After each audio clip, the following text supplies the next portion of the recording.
안녕하세요, 구루입니다. 여러분은 이 두 사진 중 어떤 게 더 낫다고 생각하시나요? 요즘 스마트폰 카메라 이제는 진짜 카메라 대신 써도 될 정도죠. 그래서 준비했습니다. 오늘은 갤럭시 S26 울트라, 아이폰 17 프로맥스 현존 카메라 끝판왕이 누군지 알려드릴게요. 제가 여행할 때는 물론 항상 두 스마트폰을 들고 다니며 정말 다양한 환경 속에서 테스트해왔는데요. 솔직히 이번엔 좀 충격적입니다. 왜 이렇게 제가 얘기하는지, 과연 어떤 스마트폰 카메라가 더 좋을지 오늘 영상 끝까지 보시면 확실하게 알 수 있습니다. 그럼 바로 가보시죠.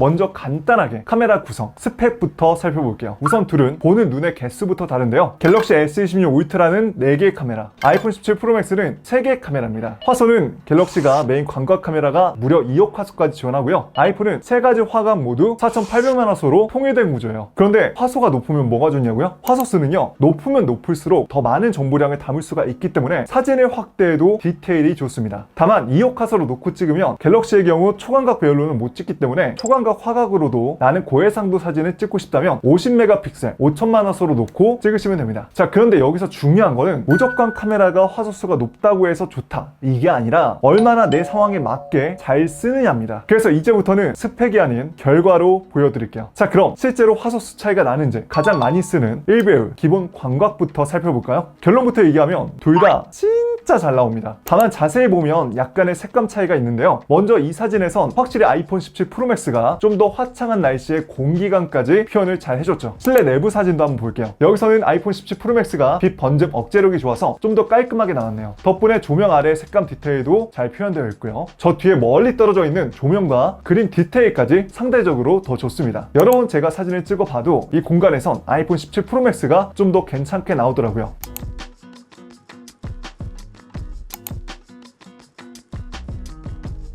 자, 야외에서 화창할 때도 인물을 찍어봤는데요. 역시나 둘 다 좋지만 확실히 아이폰 색감이 좀 더 분명한 느낌이었습니다. 전체적으로 웜톤 느낌이 좀 더 강해졌다고 해야 될까요? 이거는 실내 내부 조명만 있는 곳에서도 똑같았어요. 이번엔 예쁜 하늘과 같이 꽃을 찍어봤는데요. 여기선 갤럭시의 하늘 색감 표현이 좀 더 분명하죠. 하지만 자세히 봤을 때 구름 디테일은 아이폰 17 프로맥스 쪽이 좀 더 좋게 느껴집니다. 자, 이번엔 바다 풍경을 찍어봤는데요. 여기서도 역시나 갤럭시의 하늘이 색감이 좀 더 푸른빛에 채도가 높죠. 특히 모래사장의 빛과 색감 표현이 정말 좋네요. 노을 질 때도 풍경 사진을 찍어봤는데요. 여기서도 전반적인 색감과 밸런스는 갤럭시가 더 뛰어났습니다. 제가 지금 보여드리는 사진 말고도 최근까지 여러 차례 찍어봤지만 노을이나 풍경을 찍을 때는 갤럭시가 좀 더 감성적으로 잘 나오는 경우가 많았어요. 자, 다음은 벚꽃나무 아래에서 찍은 인물 사진인데요. 여기서도 인물빛 반사를 한번 자세히 보세요. 아이폰 17 프로맥스는 얼굴에 빛 반사가 거의 없는 대신 전체적인 톤이 갤럭시보다 살짝 어둡고, 갤럭시 S26 울트라는 눈으로 보는 빛 밝기 톤을 유지해준 채 찍어줘서 오히려 인물이 살짝 좀 과노출이 되어 보이기도 합니다. 이때도 하늘과 같이 풍경을 찍어봤는데요. 여기서는 갤럭시가 전반적으로 좀 더 밝게 찍히죠. 마지막은 실내 내부에서 초콜릿 제품도 찍어봤는데요. 제가 보기에는 제품이 좀 더 분명하게 보이고 눈에 들어오는 건 확실히 갤럭시였습니다. 자, 기본 광각 영상도 한번 비교해봤는데요. 이번엔 아이폰 17 프로맥스가 좀 더 밝게 나옵니다. 이번 영상 속에서 둘 다 하늘 표현 부분도 비슷했고 색감도 크게 다르지 않았어요. 그 외 몇 장 사진을 더 비교해서 보여드릴게요.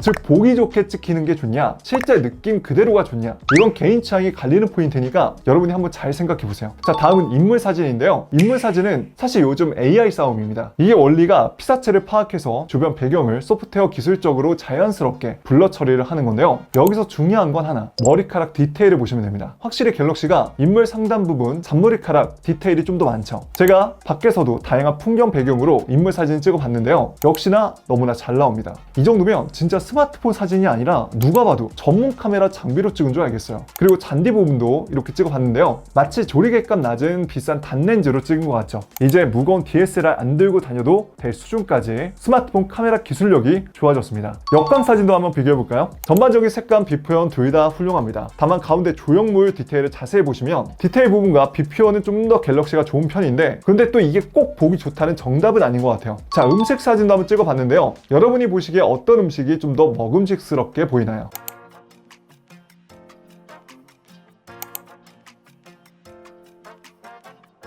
자, 그리고 이제 빛이 없는 야간으로 가면 또 반전이 나옵니다. 아이폰을 전체적으로 밝게 찍어준다면 갤럭시는 빛을 약간 눌러서 실제 눈으로 보는 느낌을 유지시켜준다는 생각이 강하게 들었어요. 다음 사진은 바다 풍경을 배경으로 찍어봤는데요. 자세히 보시면 저 멀리 있는 산 부분의 라이트 디테일까지 아이폰 17 프로맥스가 좀 더 표현력이 좋죠. 자, 이제 밤하늘 사진입니다. 이때 색감은 아이폰 17 프로맥스가 푸른빛을 띠고요. 역시나 갤럭시는 눈으로 보는 듯한 느낌으로 좀 더 블랙톤으로 색감 촬영을 해줬는데요. 확실히 이때는 갤럭시 사진 속의 별이 훨씬 더 잘 보이죠. 이때 망원줌도 한번 야간 테스트를 같이 진행해 봤습니다. 역시나 이때도 갤럭시 사진 품질이 훨씬 더 좋네요.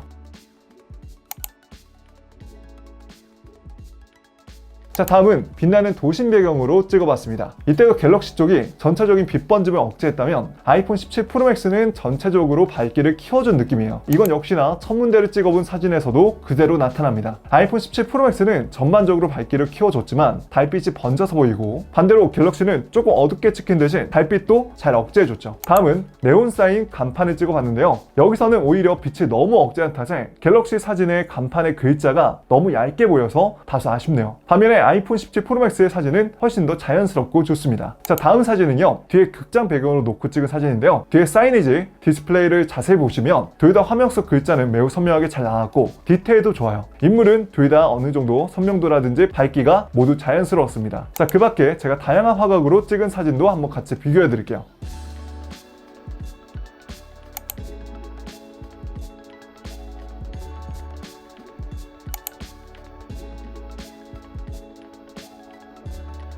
자, 다음은 원래 기존 아이폰 유저들이 많이 배아파하던 구간입니다. 바로 멀리 있는 피사체를 찍을 수 있는 망원 성능 테스트인데요. 그런데 이제는 더 이상 배 안 아프셔도 될 것 같아요. 하지만 아직까지 제가 다양한 환경에서 촬영해 보니까 솔직히 갤럭시가 좀 더 우수하긴 했어요. 일단 이 부분도 기본적인 스펙 차이가 있습니다. 제가 앞서서 갤럭시는 카메라 눈이 4개, 아이폰은 3개라고 말씀드렸잖아요. 망원 개수에서 차이가 납니다. 갤럭시 S26 울트라는 3배와 5배 줌이 되는 망원 렌즈가 탑재가 되어 있고, 그래서 사진에서 최대 100배, 동영상에선 최대 25배까지나 가능하고, 아이폰 17 프로맥스는 사진에선 최대 40배, 동영상은 최대 24배로 줌을 당겨서 촬영할 수가 있습니다. 그래서 갤럭시 S26 울트라는 화질 손상 없는 광학시 줌이 3배하고 5배, 2개 구조로 되어 있기 때문에 좀 더 유리한 부분이 확실히 있죠. 근데 이게 실제로 촬영 결과물을 비교해보면 어떨까요? 확실히 최대 줌으로 비교했을 때 갤럭시 S26 울트라의 디테일이 좀 더 좋죠. 야간 영상에서도 역시나 좀 더 잘 나오고요. 하지만 굳이 둘 중 누가 더 좋냐를 비교해서 그렇지 아이폰 17 프로맥스는 전작에 비하면 와, 이거 진짜 장족의 발전인데? 싶을 정도로 굉장히 좋아졌기 때문에 이제는 멀리 있는 피사체를 찍을 때 내가 굳이 발로 이동하지 않아도 마치 피사체가 내 앞에 있는 것처럼 선명하게 찍을 수 있어 정말 좋습니다. 즉 이제는 둘 다 내가 좋아하는 가수 공연 모습을 찍는다든지 스포츠 경기 관람할 때도 마치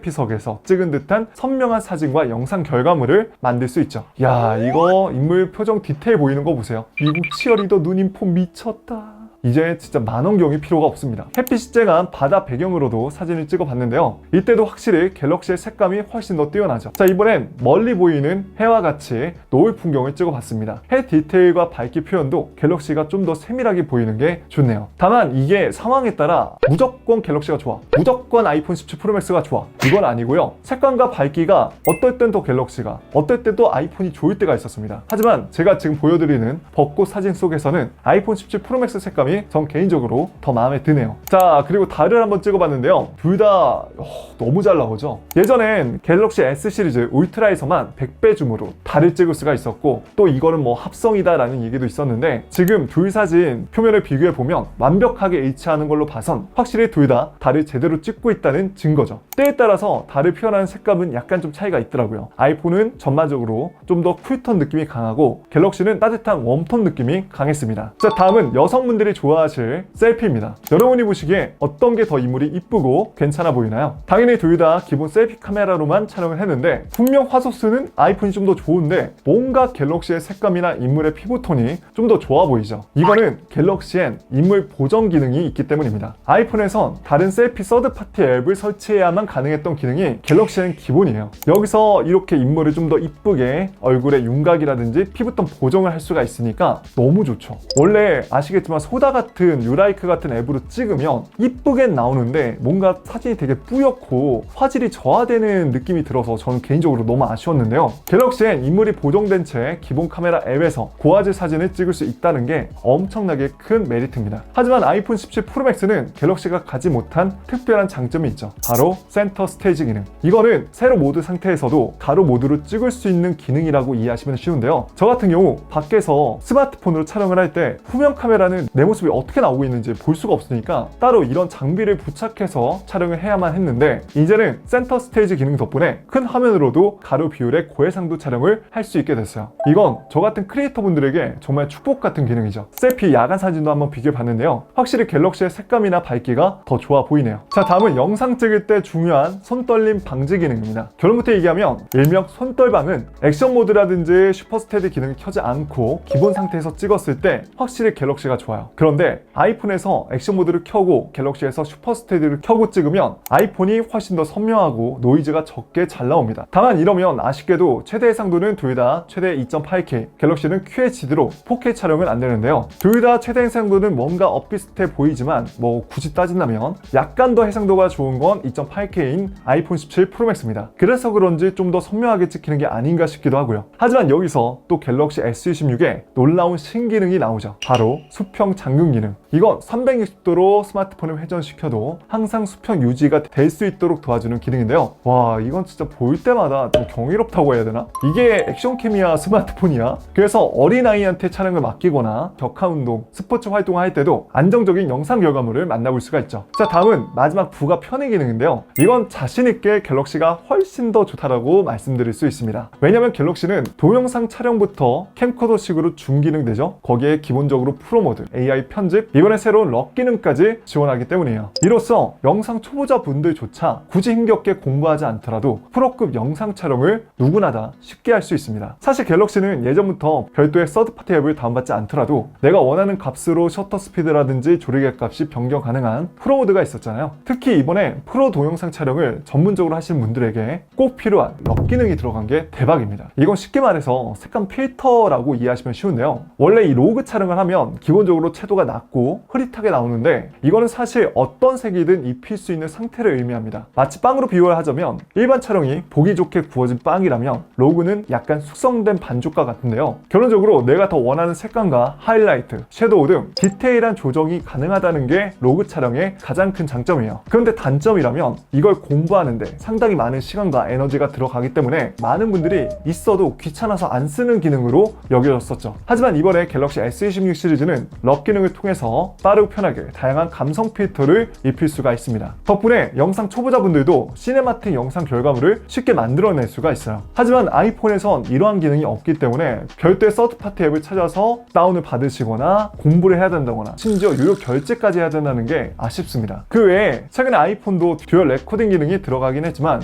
이건 뭐 예전부터 갤럭시가 됐던 기능이고, 전반적으로 지금 카메라 기능 자체는 갤럭시가 압도적으로 많은 게 분명해요. 그리고 편의성 부분에서도 갤러리 AI 기술은 갤럭시가 압도적입니다. 이미 전부터 AI 이미지 지우개, 이미지 생성할 때도 갤럭시가 훨씬 더 자연스러워서 전 세계 많은 사용자분들께 극찬을 받았는데요. 이번에 한 단계 더 진보했습니다. 이제는 이런 이미지조차도 갤럭시 AI 아이콘을 눌러 만들기 버튼만 눌러가지고 내가 원하는 값을 입력만 하면 놀라울 정도의 퀄리티로 AI 이미지 생성을 해줍니다. 아이폰에선 아직도 AI 이미지 지우개 이 정도만 가능한데 심지어 이것도 그렇게 썩 퀄리티가 좋지가 않아요. 다만 아이폰에선 측면 카메라 컨트롤 버튼은 정말 좋습니다. 이건 어떤 상황에서도 측면 버튼만 눌러서 빠르게 카메라를 실행시킬 수가 있는 건데요. 여기서도 따로 스와이프 제스처를 통해서 줌이라든지 다양한 설정 값을 조절할 수 있고요. 특히 저는 가로 비율로 찍을 때 뭔가 이 실제 카메라로 촬영하는 듯한 느낌이 나서 좋더라고요. 다만 저처럼 영상 촬영을 주로 하시는 분들은 갤럭시 S26 울트라가 좀 더 편할 겁니다. 갤럭시는 영상 촬영 도중 전면, 후면, 화각도 전환할 수가 있고요. 앞서 얘기했듯이 카메라 캠코더처럼 자연스럽게 최대 줌까지 당길 수 있는 기능이 있기 때문에 아무리 아이폰 쓰시는 분들이 측면 이 카메라 컨트롤과 줌, 손기술이 좋아도 일정 화각 이상 조정하면 어쩔 수 없이 순간적으로 끊기는 느낌이 들 수밖에 없거든요. 그래서 저는 촬영 편의성 부분에서 갤럭시가 훨씬 더 좋다고 생각합니다. 그리고 예전에 제가 한번 영상으로 소개시켜드린 적이 있는데, 갤럭시는 정말 아날로그적인 감성부터 다양한 필터를 기본적으로 제공하기 때문에 이런 부분도 참 갤럭시답다라고 생각을 생각해요. 결론은 촬영 편의성, 갤럭시가 훨씬 더 좋습니다. 자, 이렇게 오늘은 새로운 갤럭시 S26 울트라와 아이폰 17 프로맥스 카메라를 제대로 비교해 봤는데요. 저 같은 경우엔 전문 영상 크리에이터다 보니까 주로 영상을 찍기 때문에 캠코더처럼 스무스하게 줌을 당길 수 있는 기능이라든지 이번에 추가된 럭 기능과 AI 갤러리 편집 기능 등 종합적으로 봤을 때 갤럭시 S26 울트라의 사용 경험이 좀 더 잘 맞았습니다. 만약 갤럭시가 앞으로 이 측면 카메라 컨트롤 버튼까지 들어간다면 더할 나위가 없을 것 같아요. 여러분은 이 두 제품 중 어떤 사진과 영상 결과물이 마음에 드셨나요? 여러분의 소중한 의견 댓글로 알려주세요. 부디 오늘 영상으로 카메라 때문에 이 두 제품 중 어떤 걸 살까 고민되셨던 분들에게 조금이라도 도움이 되었기 바라며 이만 저는 여기서 인사드리겠습니다. 오늘 영상도 도움이 되셨다면 좋아요 한 번씩만 눌러주시고요. 앞으로 저는 이렇게 어려운 얘기 없이 제품의 핵심과 삶을 품격 있게 바꿔주는 꿀템, 남들은 모르는 꿀팁만 전달해 드릴 테니까요. 오늘 저 처음 보신 분들은 구독과 알람 설정 하시고 영상 놓치지 마세요. 지금까지 전 곤이었습니다. 긴 영상 끝까지 시청해 주셔서 고맙습니다. 그럼 가볼게요. 빠이.